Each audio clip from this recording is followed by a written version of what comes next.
Airport,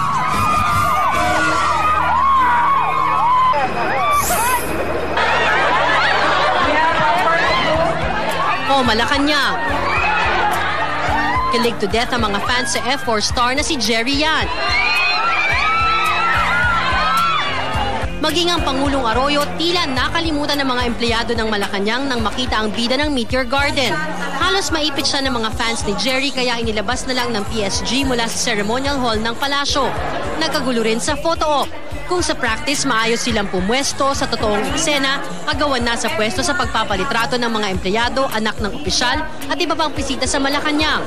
Pansamantala tuloy inilabas si Jerry hanggang bumalik sa kaayusan sa ceremonial hall. Bago humarap sa publiko si Jerry, nag-courtesy call muna kay Pangulong Arroyo at First Gentleman Mike. Ipinarating niya ang pasasalamat sa mainit na pagtanggap sa kanya ng mga Pinoy. Tiniyak naman ng Malacanang na walang bahid politika ang pagbisita ni Jerry sa palasyo. Wala ito dahil ang nagkusang pumunta rito ay si Dong Minsu. Thank you. Ilang minuto ring nakasama ni Jerry ang 14 na kabataan mula sa Ricky Reyes Foundation. 6 sa kanila ay mula sa mga bahay ampunan habang ang 5 ay mga cancer patients mula sa PGH. Di naman nagpahuli ang mga residente at estudyante sa paligid ng Malacanang Complex. Nagunahan, nagsiksikan sa labas ng gate ng palasyo para lang masulyapan ang kanilang idolo. Mapa Airport,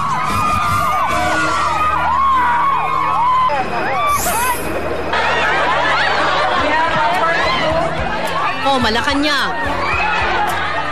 Kilig to death ang mga fans sa F4 star na si Jerry Yan. Maging ang Pangulong Arroyo, tila nakalimutan ng mga empleyado ng Malacanang nang makita ang bida ng Meteor Garden. Halos maipit siya ng mga fans ni Jerry kaya inilabas na lang ng PSG mula sa ceremonial hall ng palasyo. Nagkagulo rin sa photo op. Kung sa practice maayos silang pumwesto, sa totoong eksena, agawan na sa pwesto sa pagpapalitrato ng mga empleyado, anak ng opisyal at iba pang bisita sa Malacanang. Pansamantala tuloy inilabas si Jerry hanggang bumalik